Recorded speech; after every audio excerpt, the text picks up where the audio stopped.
So let's go ahead and get started. I want to introduce myself. My name is Therese Honey. I live in Houston. And Mary Radspinner, Kimberly DeRosa and have been hosting these seminars for a couple of months, and we really enjoy doing it. I want to thank Mary Radspinner for actually hosting this. And Mary Radspinner co-owns the harp store, the harp melodies, with her husband, John Gill. And they were established in March of 1993, which means they're turning 31 years. Amazing. We all love having that resource, and I think they give excellent service. And they specialize in harp, print music, and also they have downloadable music with over 4,000 titles, which is a lot of music, and we all want to own all of it, don't we? And they have harp accessories and strings. And Mary has performed throughout her career, and she teaches harp and piano, has private lessons, and she is the founder of the Harp Teachers Gathering and the editor of Afghan Press Music for the Harp. Thanks, Therese. Make me sound almost important. Well, you are. You and John have created a wonderful resource for harpists. Is Kimberly still here? Yep.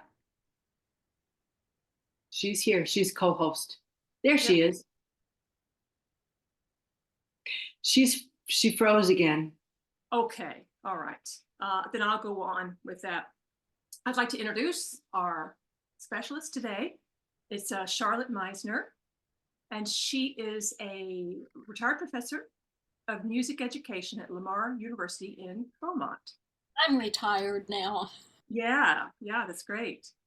She received the Bachelor of Music Education degree and a Master of Music in Harp Performance degree from University of North Texas, and a PhD in Music Education from University of Texas at Austin. Charlotte started studying the harp at age 11 and has had many fine teachers to gather tips, tricks, and tools for developing playing technique. Throughout her public school and college teaching career, she has continued to perform and teach harp. There you have it. So, Charlotte, would you, should I turn it over to you now? I'm happy to take over. Great. I'd like to hear how you came to the harp first. Okay. I'll try to make it a short story so I have more time to talk. When I was, before I was born, we were living up in the Panhandle, 120 miles northeast of are 8 and 10 years older than I am. And my mother wanted them to take piano lessons. Found a piano teacher. Piano teacher had a harp. Madeline Henshaw. I don't know if any of you all are, if your experience goes back far enough to know Madeline. She had a great public school harp program in the 1950s up in Amarillo. But anyway, so Diana, the second sister, wanted to play harp. And my parents said, when you get big enough. So finally, age 13, 14, they figured out she was big enough. But by that time, Madeline had moved to Amarillo. And so they drove 120 miles a week for harp lessons in Amarillo. Moved to Galveston, and when my sister was, I guess, a junior in high school, and she decided she'd rather sing in choir and have the group contact than to practice harp alone. So the harp sat for a while until we moved to Dallas, and at that time I was 11. And so I started taking harp lessons with Julia Herman, the harpist for the Dallas Symphony at that time. Studied with her through high school. Went to North Texas and studied with Mr. Kleinstuber at North Texas for bachelor's and master's. After I graduated with the undergraduate degree, I went to Music Academy of the West and spent the summer there with Suzanne Balderston. And then came back. I taught public school music for 9 years and elementary music. And then my husband and I both resigned all of our public school teaching and went to Austin and did our doctorates. And I studied 3.5 years with Miss with Gail Barrington there. And the music ed faculty didn't like that. But anyway, I kept studying harp with her all the while. And so that was what I've done. Then I moved to the Valley. I saw Catherine was there. Moved to Edinburgh and taught at UT Pan American, which is now UT Rio Grande Valley, RGV, and then to Lamar. And I taught at Lamar for 14 years and then retired, taught music education. So then I retired, and I've just been teaching a little bit and playing less and less. So anyway, that's how I came to the harp. And if you'd like for me to go ahead and You have a lot of information for us today, so we can't wait to hear all of the tips that you've acquired over the years, and we're so glad that you're going to be sharing all of that with us today. I'm eager to share it with you all. So the first thing I want to say is what Gail Barrington said. She said, playing harp should be the most enjoyable thing you do all day. So keep that in the back of your mind, the forefront of your mind, as you do your work at the harp. And then Mary Dunsford, the tutor for the Harps Northwest programs, said, reminded in the, I guess at the first, probably the first session that I sat in on with her, she said, when you are practicing, smile, because then you will be accustomed to smiling while you're performing. And also, smiling is relaxing. When you smile, then your face is more relaxed. You're more relaxed. Your technique will be better. And I mentioned Harps Northwest. I can't remember if I said this or not. It's an organization out of North England and up Yorkshire area and west of Yorkshire. And it is a charitable organization, and they do a lot of outreach with the harp. And then every year, every January, they have a challenge. And so they set it up so that they teach, Mary Dunsford has been the tutor, and she teaches a lesson every day of the month of January. So that's why it's called a January challenge. And she teaches 4 measures a day and teaches those 4 measures, and you play along with her and you learn along with her.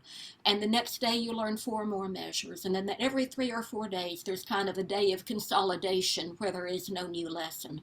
But anyway, that goes out throughout throughout the month, and by the time you get to the end of the month, you've learned a new piece. So a piece that I'm going to be using later on to illustrate some of the features I talk about is from the January 2023 challenge. It's called Stargazing, and you'll hear more of it later then. So shall I go ahead and start throwing out some tips and tools and tricks? Yes, please. Then I'd like to start, I'll go ahead and start with seating. And you're in the hot seat now. The height of your bench is important. You should be able to turn your head toward the harp and have your chin clear the soundboard of the harp. Also, sit on the front edge of the bench. I used to teach class piano, and those kids would sit scooted clear back to the back of the bench, their rear end hanging over the edge, and I would tell them there should be empty bench behind your behind. And so the same with the harp. Have empty bench behind you. And I set my bench a little off center so that I'm centered on the bench with the harp on the right shoulder. Then we talk about arm position. Arm position, of course, is critical to our technique. And Miss Barrington at UT Austin gave the image of put your hands on your lap, pretending it's the piano keyboard. So your hands or at the piano keyboard. You turn them this way and you're in harp position. And then Suzanne Balderston at Music Academy of the West gave the image, lay a pillow across the front edge of the kitchen sink, lay your arms over that pillow, turn them, and you're in position. Now, security of the bench and harp. You may need to put rubber tips on the legs of your bench, and so it doesn't scoot. Also, you know that many harps have a rubber foot on the back edge. You'll want to wipe those rubber feet with a damp rag, damp paper towel, periodically so that they don't get dusty and allow the harp to slip. And I used to carry a piece of foam carpet padding in my gig bag to put underneath the harp when I came to a job where the floor was hard and slick. And I know that a lot of this is going to be old news to a lot of you, but it may be little bits and pieces that will be new to some of you too. Your clothing and shoes. Be sure to practice in your performance clothing. If my mother made me a new dress, she'd have me sit down to the harp and she'd say, I need to let it out here because my shoulders were broad, and you need to let it out here and make sure you can reach and make sure everything is in place. Also with skirts, when I was growing up, the big, full, long skirts were in fashion. I learned to use corsage pins to pull a tuck up over each knee, pin it, and then the skirt didn't get into your pedals. But something kind of amusing happened several years ago. The percussion teacher at Lamar invited a guest percussionist to perform, and his wife played harp, so they had some harp and percussion duos. And afterward I was talking to her, and she commented about how hard it was to keep her skirt out of the pedals, and I told her, my dear, nobody ever taught you about corsage pins, so I had to teach her about corsage pins. So corsage pins to tuck up your skirt to where it's comfortable for you and the pedals.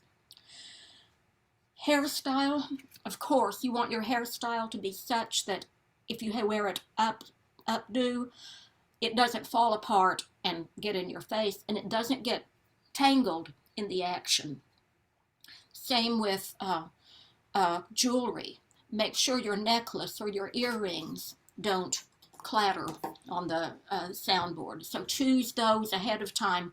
Make sure they're going to be suitable and won't make any noise. Shoes, Miss Barrington insisted upon closed toe, closed heel.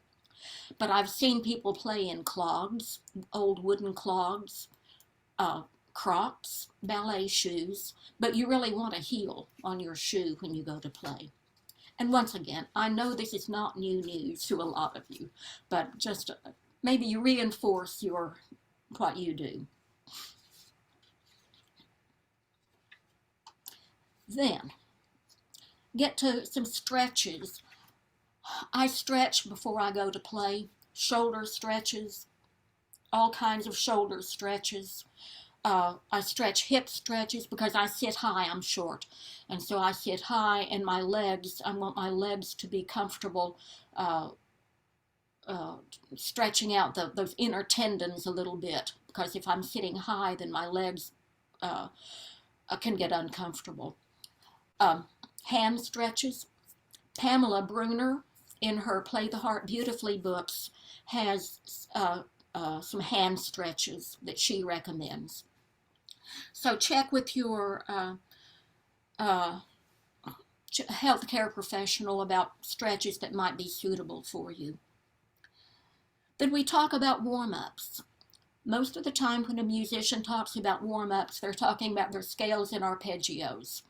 But there's another way to warm up as well. If you've ever had physical therapy, you may remember that you were given a hot pad to put over your shoulder to warm up those muscles.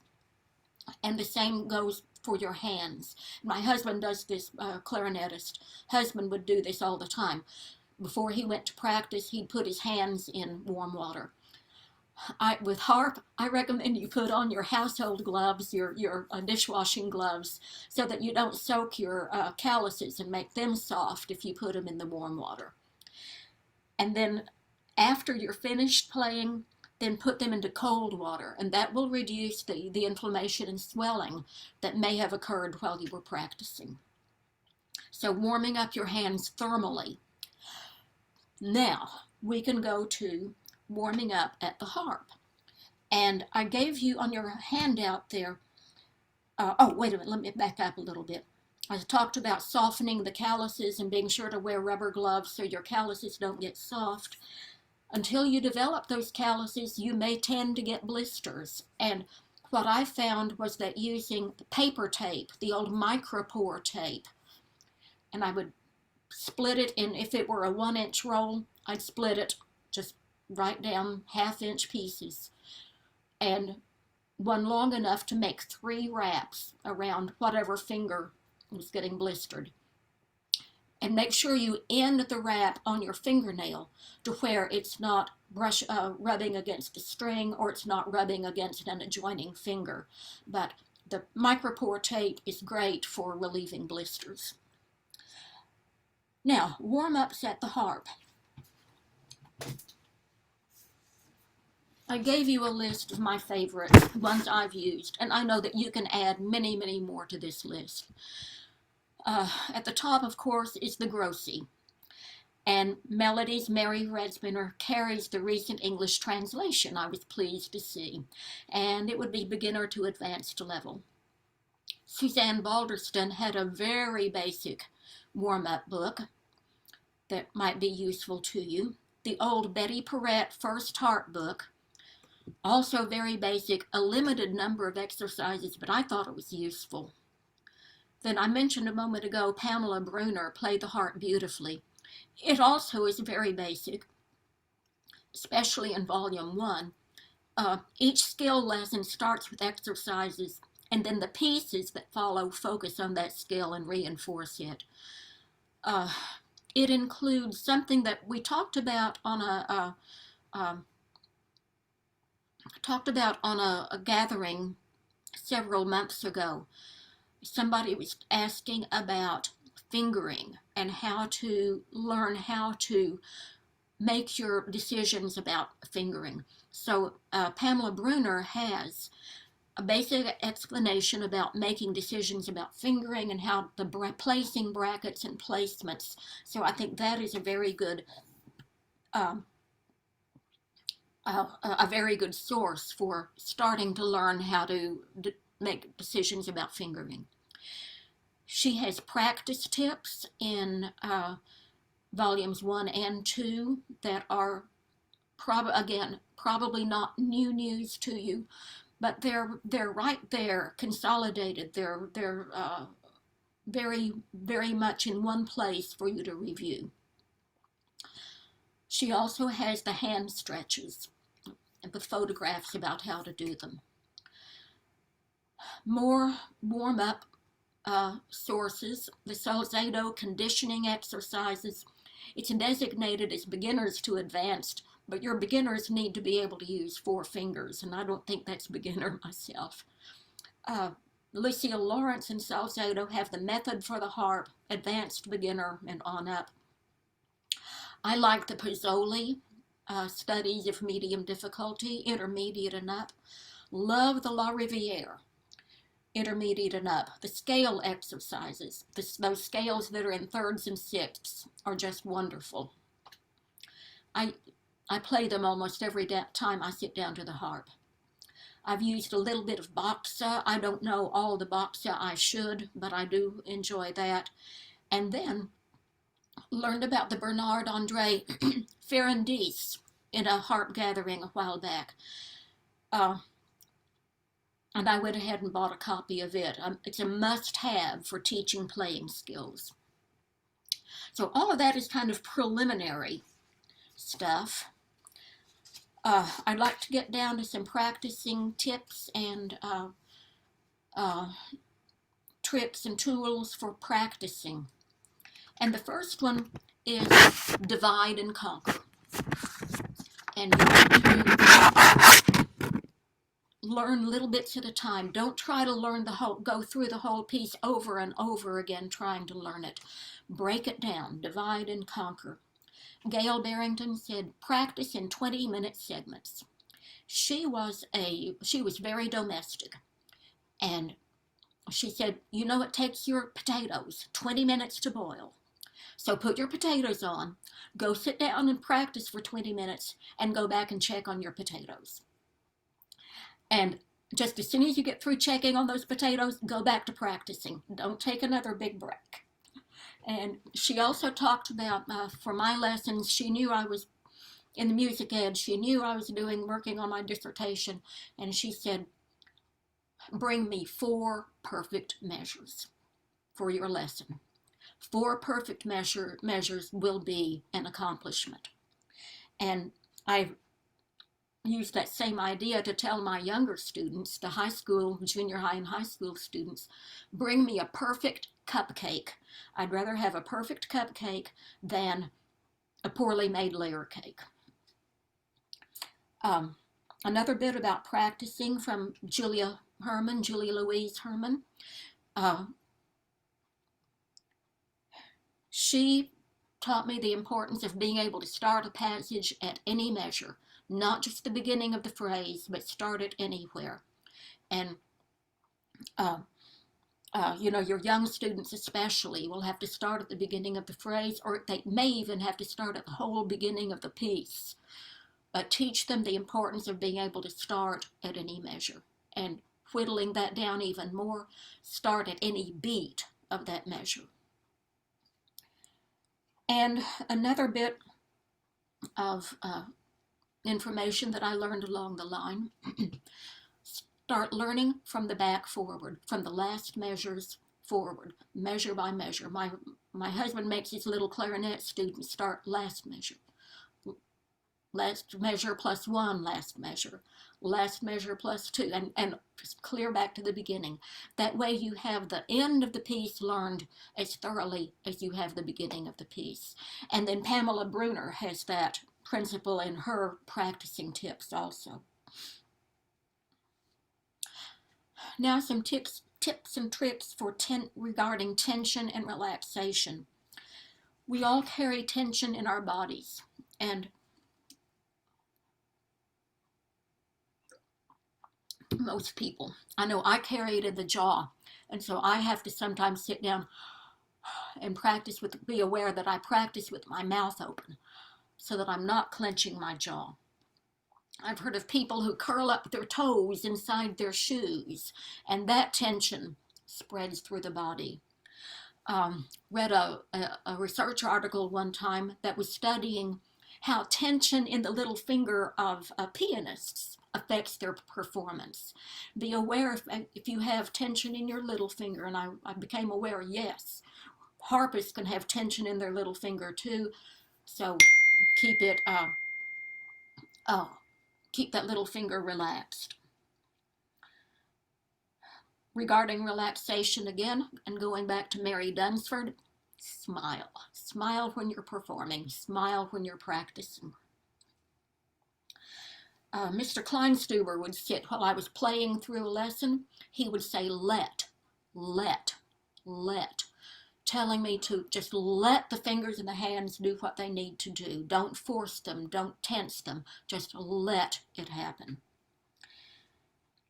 And then there was an article in a recent harp journal. 2022 was the year, volume 28, number 2. You can go back to the Harp Society website and dig out that article.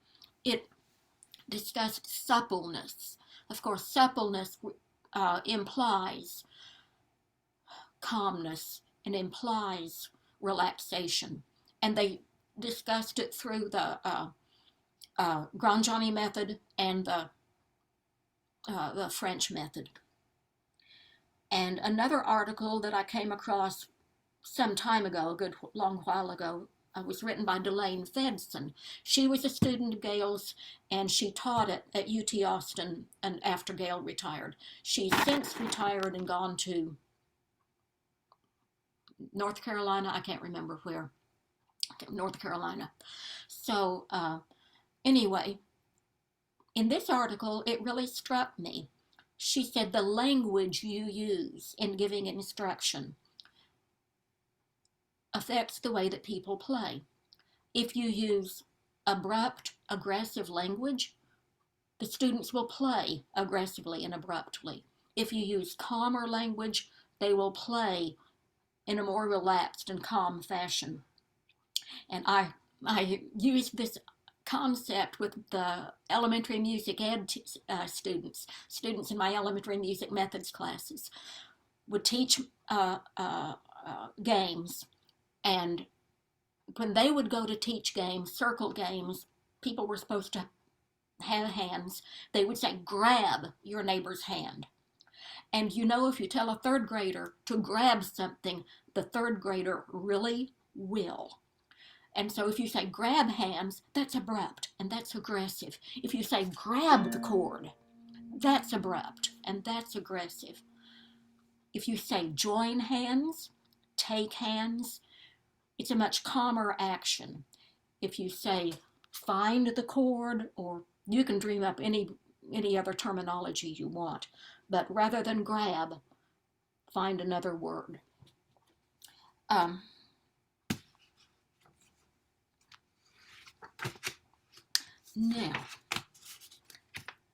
moving into gestures and relaxation. Some tips and ideas here. The different methods, French method, Salzotto method, what other methods there might be, have different styles of the gestures. And I think of the gestures as follow-through, athletic follow-through. When you strike a tennis ball, your arm doesn't stop the moment it makes contact with the ball and sends it forward. Your arm follows through. Golf swing, same with kicking a football. Same with playing a chord or playing a phrase. So if you're playing your chord, you're going to have follow through there. Some people will come out. I recommend moving toward the column, and you almost make a circle, and you can come back and float to the next chord. So the idea of follow through with gestures is sort of an important idea to me.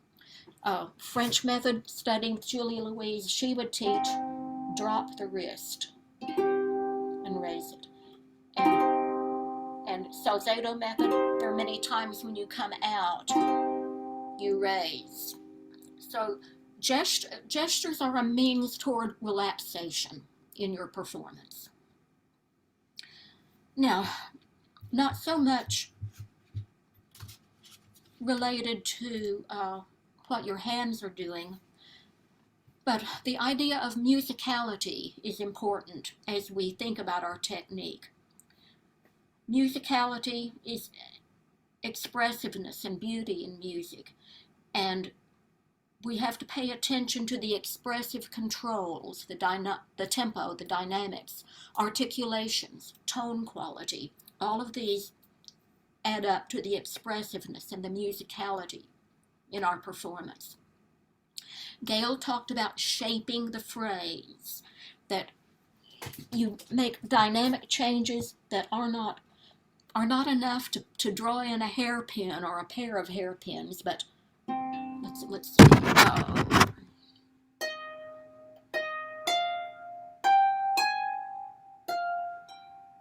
So you have a 4-measure phrase there. A little louder, and then relaxing on it. But not enough to draw in a hairpin, but you think about the shaping, you think about the rise and fall and the shape of that phrase, or that even just a motive, and apply that. She talked about dynamics as though you have a string of graduated pearls on your necklace, and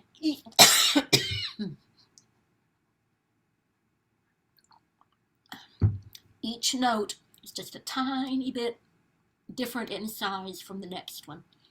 Crescendo, each note a tiny bit louder. Decrescendo, each note a tiny bit softer, tiny bit larger, tiny bit smaller. But she talked about strings on a pearls on a string. And then another feature of our that's kind of less directly related to technique, but also involves technique, is improvisation. And I don't have really a whole lot to say about improvisation, but I will refer back to Krista Gritz and Denise Grupp-Verban, who did the gathering back in September. And they talked about when you first start developing improvisation skills, think about changing the inversion and the shapes of triads. And in the stargazing piece, the composer, Jill Loudon, the composer uses all kinds of different variations of a triad. And so observing that, you can think how you might take a melody and with basic chords in that melody, and then start your improvisation development by changing the shape of the triad, changing the voicing of the triad, and making it your own, on your own improvisation that way.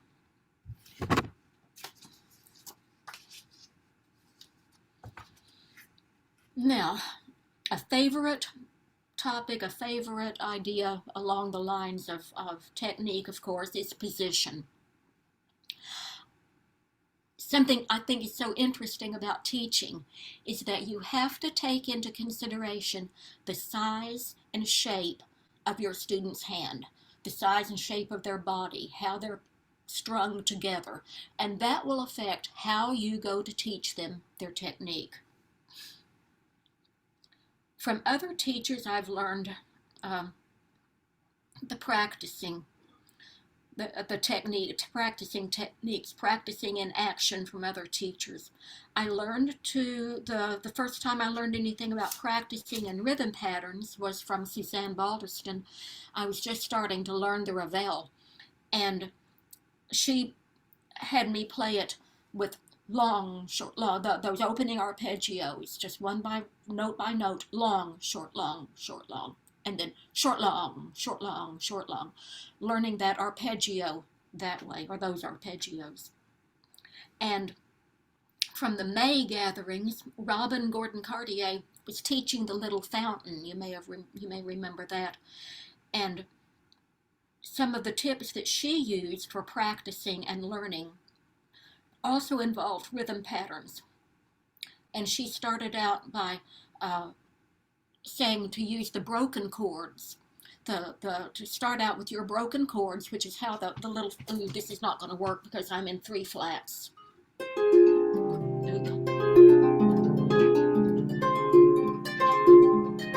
Interesting though, but there are 4-note patterns, 4-note broken chords, and so she said play them block. And I've done that for years. I'd play a broken chord passage, play it block, block, block.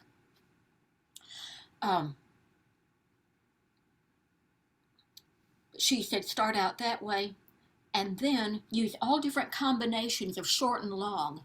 So play with a 4-note chord, play long, long, short, short, long, or short, short, long, long, short, short, long. But all kinds of different short and long patterns with those 4-note chords. And then she recommended playing them in reverse order.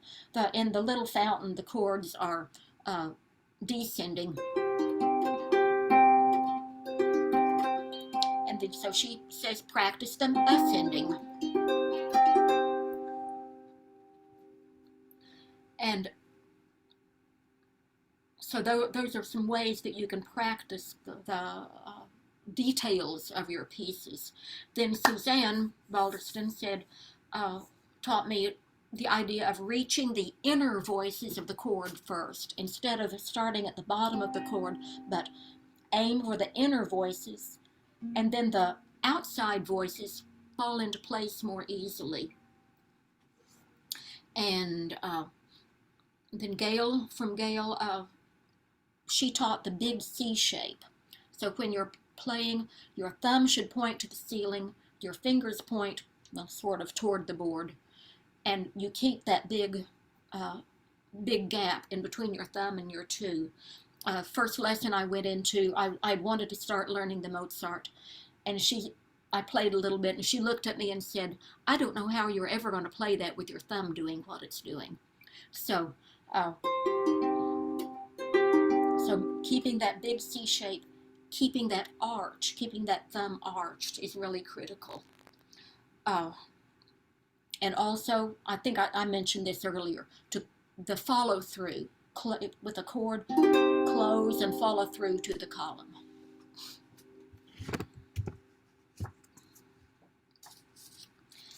So those are some practicing in action ideas from various other people, and then a few that occurred to me, and either I dreamed them up myself, or it's been so long since I learned them that I've forgotten who suggested them to me. But one thing that I think about is after you close, either after closing a chord or after closing a phrase,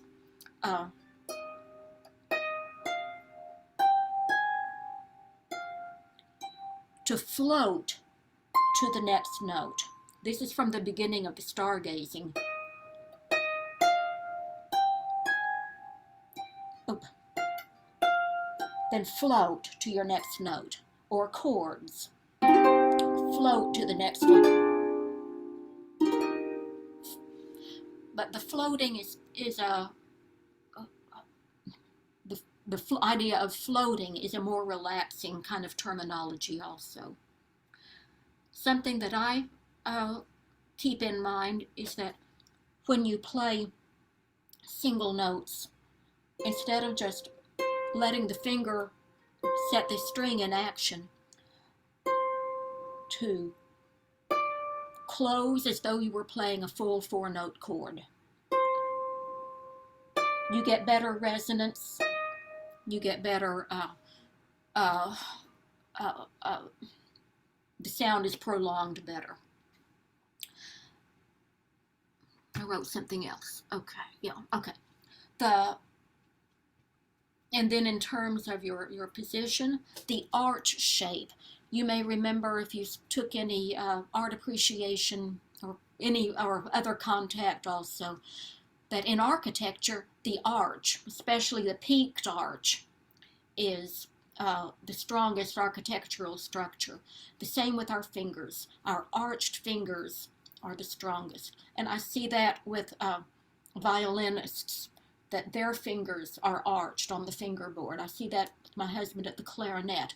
His fingers are arched on the keys of the clarinet. They don't flatten out. They don't collapse, but they're arched, and that gives you strength. So don't collapse. Don't let your fingers make wet noodles. So strong fingers are really critical. Now, the term that I use with my students is no pussyfooting on the strings. Make sure you play boldly, and if there are people in the house you don't want to disturb, there are those felt strips that you can weave in and out the strings to muffle your sound, so you can be a little quieter. But play the living daylights out of what you're learning, and it's really you learn better that way. Pounding out, practice boldly. Pound out individual fingers. The La Riviere scales. But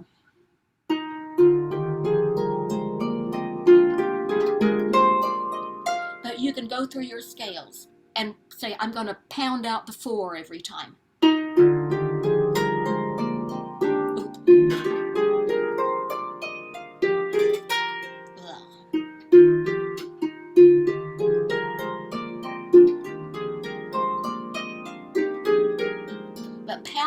each finger every time. Think I'll pound out my 4s.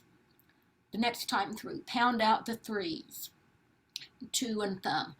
And another, what I found was another use for the Bernard Andres, the Ferrandis, was I came across the section that had 3-finger exercises. But boy, this is what I need, because it's my 3rd finger that collapses the worst. So here we have something tailor-made for strengthening 3rd fingers.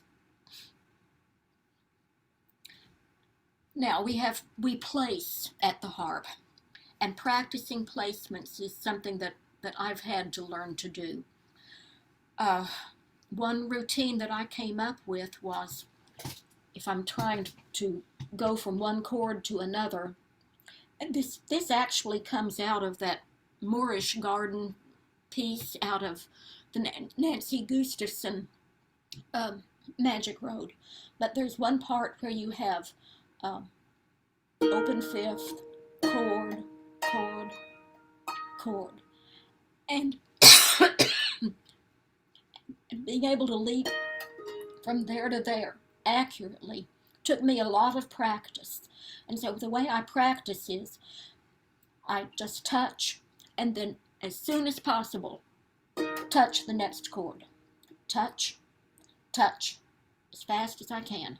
Touch, touch, touch, touch, and then play it out loud. Like that. So the idea of just touch, as soon as possible, leap. Leap back, leap. And then play the chord as a block. Play a block and touch. Then play it as written.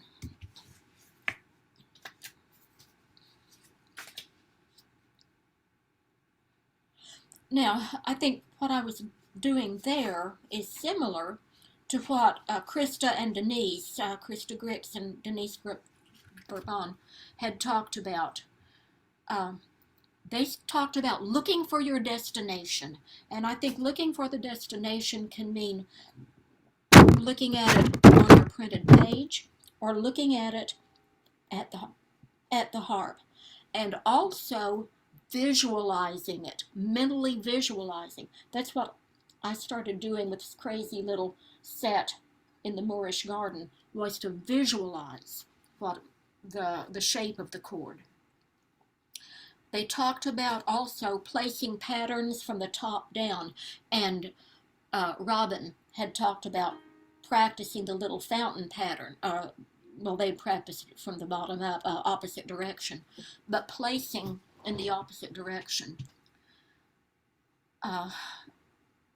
They talked about getting students to bring their hands way far away from the harp and then immediately latch on to the chord they're aiming for. And I've told students, put your hand out in the stratosphere, and then, I don't know if the term glom is aggressive or not, but I said, then glom on. And by glom, I meant just all at one whack, everything coming in together. So out in the stratosphere to your placement. Seemed like I should have said this earlier, but thumb position. Mr. Kleinstuber used the image of a Coke bottle. And of course, the old-fashioned glass Coke bottles had a much longer neck than the plastic bottles that we use today. So the idea of wrapping your fingers around the neck of the Coke bottle and putting your thumb over the top was the shape. And I mentioned a moment ago, when you have 1, 2, and 3 finger structures, to go ahead and close as though you were wrapping your finger around the Coke bottle, even if you have only playing one finger to play that one note and wrap your fingers around the Coke bottle. And other people use the term hitchhiker thumb, and that doesn't work for me, because when I put my thumb out, it collapses, it bends backward, and I want the thumb in the position of putting it over the Coke bottle. And I think I mentioned this already, the idea of visualizing where you're headed, the shape that you're headed for. And as I said, that first occurred to me when I was looking at that Moorish garden, that I need to visualize this chord and that chord, and that way I can land on it accurately. Okay, a favorite topic for me, because I didn't learn how to do this until I was taking lessons from Gail Barrington at UT Austin. I never learned how to memorize. Piano teachers, when I was little, piano teachers would say, go home and memorize it. No instruction, no tips about how to do it. Harp teachers, go home and memorize it. No instruction. But Gail really had a systematic approach to it. And now I'm going to get all college professor on you and talk about the domains of learning. Domains of learning: cognitive, affective, psychomotor. Cognitive, our head learning. Psychomotor, our muscle learning. Affective, our emotional response. And all of that is music. We cognitively know our pieces. Our muscles know what to do, and that allows us to have the emotional content in the music. All along, I was just learning the psychomotor aspect of it. And one of the problems is that when you get rattled, the first thing that goes is muscle memory. And if the only thing you know about your piece is where your fingers go and what the muscles do, then you're in trouble. But if your head knows it, if you know it cognitively, then you can pick up and move forward. Gail taught me to memorize away from the harp, and I was in a perfect position to do that because in Austin there were shuttle buses that traveled all over town and carried the students to the campus. So I had about a 30-minute bus ride morning and night, and I could sit, open the music on my lap, and I could cognitively, note by note, pitch by pitch, note value by note value, memorize what I was playing. And I could spell you the chords I was playing, and I could spell you the melody. So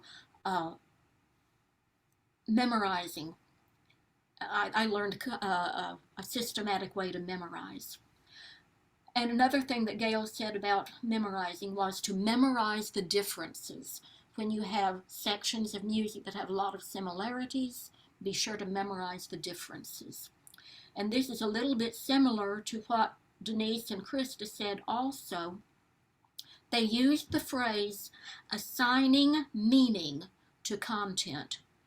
And what's happening there, when you go to try to memorize something, you analyze it. You analyze the melodic structure, the harmonic structure, the formal structure. And then you look for similarities and differences. Focus on the differences. And in that way, you are discovering the content as you analyze it, and you're learning the meaning as you put it together. So they had some good ideas that way.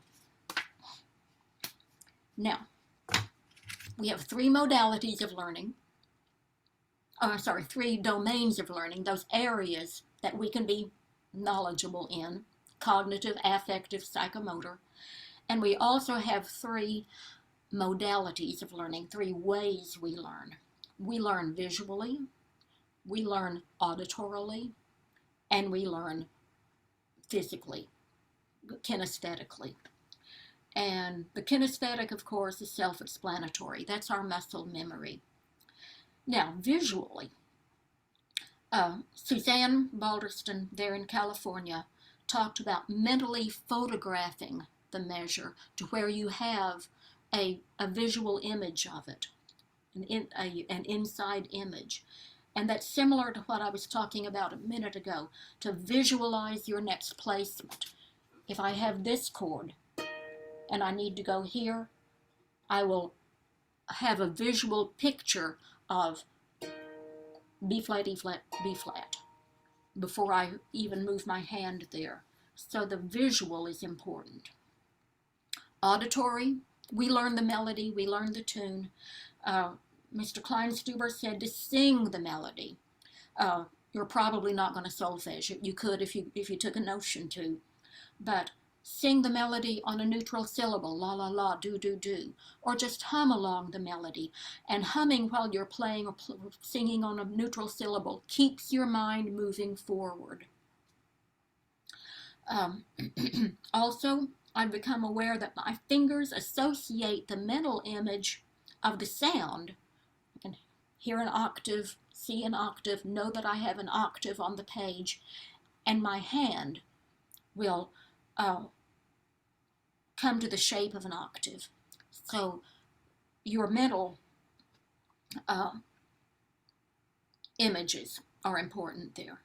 And Mr. Kleinstuber also said, put your ears in your fingertips. And so the idea of being aware of the sound mentally, not just where your fingers go, but that's the important part there. All right, we're running up to the time. Do I have 5 more minutes maybe, or do we need to go ahead and... No, you're that's- fine. That's fine, yep. At this time, I'd like to go ahead and talk about the stargazing and some of the examples of the tips and tricks and tools that I came across as I was learning this to play in our holiday concert. I showed you a moment ago the idea of, this is in measures 9 through 12, the idea of shaping the phrase.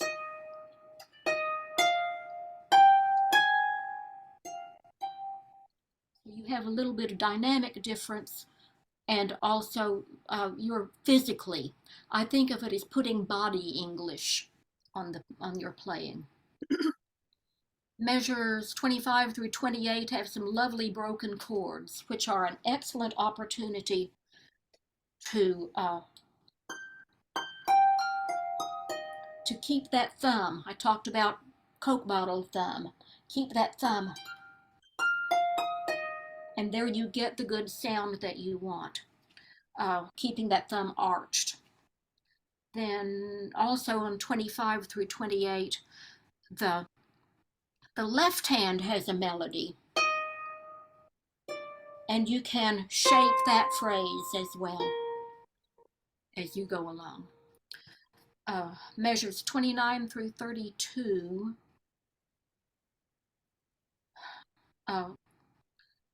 I haven't mentioned this, but you sometimes see people talk about squeezing the string or stretching the string or bending the string.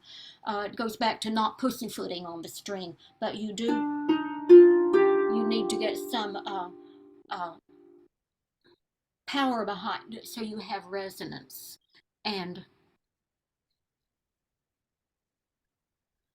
I'm starting on measure 29. And then squeeze, squeeze, squeeze, squeeze.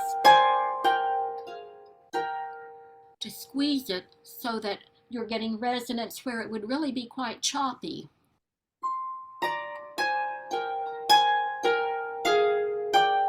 Squeeze those strings a little bit. I don't know if the tone comes out to you through the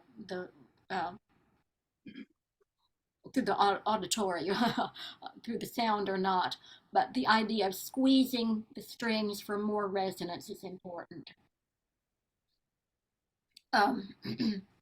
33 through 36, that's another opportunity to shape the phrase.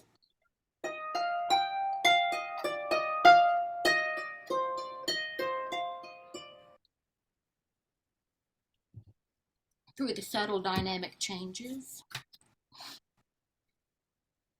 Then 41 through 45. Oh,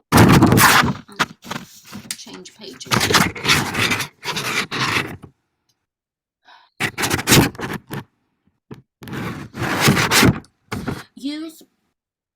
Use the principles that Pamela Bruner recommended for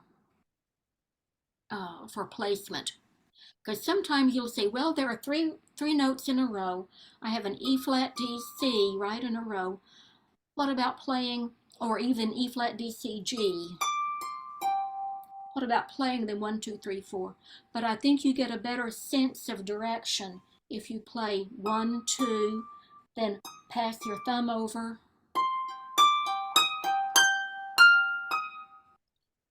But consider the principles of fingering when you launch into a new piece.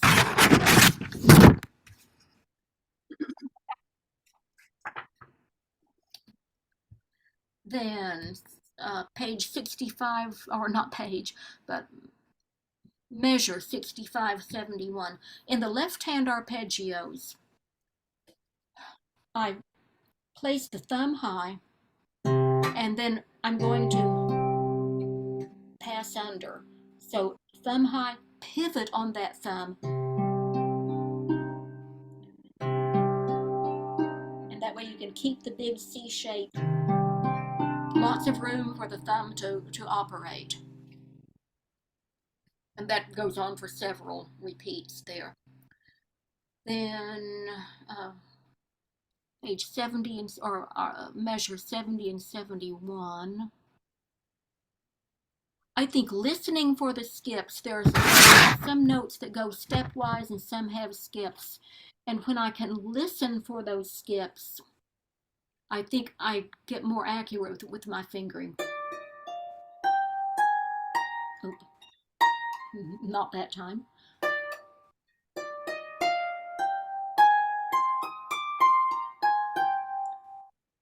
But listening and knowing the melody well enough, you know, there's a skip. I've got to make my fingers skip.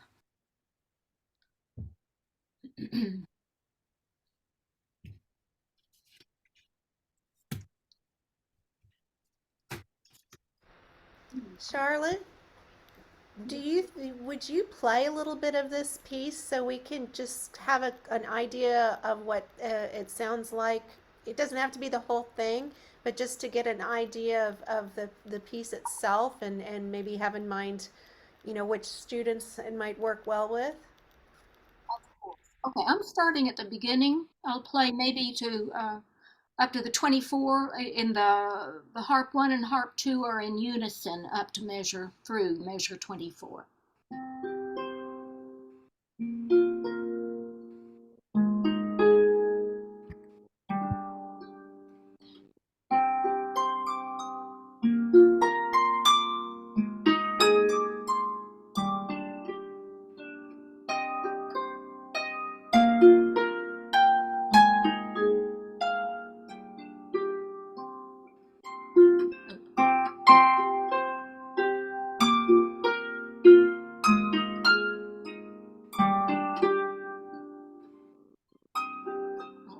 Oh, can't read. I can't read over my shoulder.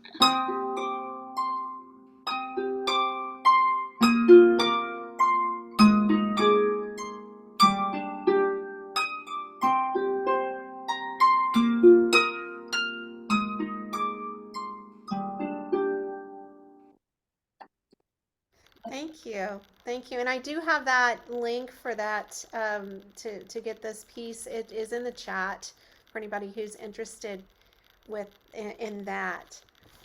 But you've given us so many wonderful tips here. And I think, you know, as you were going along with it, one of the things that was really resonating with me was the timing of this, because I'm preparing students for spring recital. And I think a lot of students do have recitals, and just getting them to play out when they're practicing, when they're in their lessons, is something that will build confidence when they are in a performance environment. I know you also reminded me when I'm trying to get my students to learn so much music, sometimes, you know, we don't spend quite as much time on the warm-ups and the exercises as we should.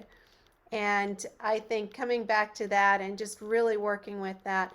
Mary, I love how your website is set up for lesson materials, because you have lesson materials with a drop down of method books, technique and exercises, sight reading books, theory chords and arranging, and beginning repertoire, all very easy to take a look at with that, all of that. So I just think it's been very timely for me to be reminded and to also get some more ideas, because I know I always kind of get stuck in my ways. One question that I have for you, and if any of you do have questions, please put them in the chat so we can try to address that in our last few minutes. But when you were talking about the visual, the modalities of learning, you know, a lot of times I can eventually kind of figure out when I'm working with a student what we all know the students that want to play by ear because they don't want to learn how to read the music as much. But do you have any suggestions on how to determine that more quickly when you're first starting to work with a new student? Oh, I really don't. The really sharp ones, of course, are going to come back and play exactly what they've heard. Mm-hmm. I have one right now who does very little. Her reading is slow because she can play by ear so well, and also she memorizes. I don't know how she does it, but she memorizes quickly and can memorize what we've worked on in a lesson, for example. And I've been really consciously getting her to name the notes and that kind of thing, and then she memorizes it quickly. So I don't. I just really afraid I don't have any good pointers there. Mm-hmm. I think they eventually reveal themselves, but it's becoming a sensitive to trying to figure that out as quickly as I can with the students so that I know how to balance that. And I think also just the domains of learning, you know, the muscle memory versus intellectualizing the piece. I was one of the things that was described to me was like a trapeze artist. You want to have that safety net when you're walking across the trapeze line, and you don't want to just have it intellectualized. You don't want to just have it in your hands. You want to have both, because if you fall off, you can catch yourself. Yeah. So, It just occurred to me. I decided along when I first learned about it, all the world can be divided also into those domains of learning, the cognitive, affective, and psychomotor. mm-hmm, mm-hmm. Well, thank you so much. Are there any final tips that you can give us today? Because this is just uh, very much appreciated. One term that I wanted to get to, and this is toward the end of starting, I don't know where I came up with it, or if one of my students came up with it, but when you have a long line of single notes, uh, I call that spider walking, where you're connecting everything instead of playing.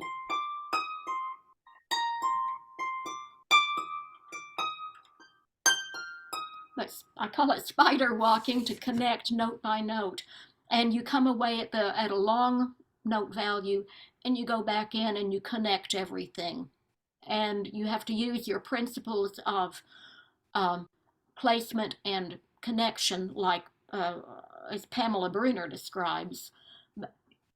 But where that spider walking term came from, I can't remember. I don't remember if I dreamed it up or if one of my students did. There's a lot Thank of good, you've given us a lot of things to think about. I've taken a lot of notes. you. Mm-hmm. Well, I'm so pleased to hear. I'm glad that this isn't just old news for everybody. It's always important to get, everybody can communicate differently, and it's very helpful to learn different people. You know, we may teach the same concepts, but how we communicate them differently. It's nice to hear. Yes, a different perspective on it is so good. I will never think the same anymore when I hear about pearls and cupcakes. Mm-hmm. I like the cupcake analogy. Yeah, Yeah. your heart listens. All right. Is there anything else, Kimberly? I just want to highlight what we've got, what Mary has lined up coming up in our next few sessions. On Thursday, April the 11th, again at 3 o'clock Central Time, Dr. Laurel Sherman is going to be talking about her new collection of 4 pieces for beginning and intermediate students, Bach for beginning and intermediate students. So she's going to not only talk about the arrangement, but also teaching tips on how to approach these pieces. And then on May 2nd, also a Thursday, also at 3 o'clock Central Time, Robin Gordon Cartier and Anna Dunwindy they are going to be presenting favorite repertoire to share. And so they're going to be talking about some of their favorite pieces for teaching.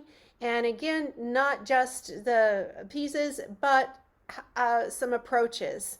And like today, just hearing the more approaches that everybody has, I think it makes us all better teachers. It fills out our vocabulary. So again, Charlotte, thank you so much for all of this today and sharing your experience and all your wisdom.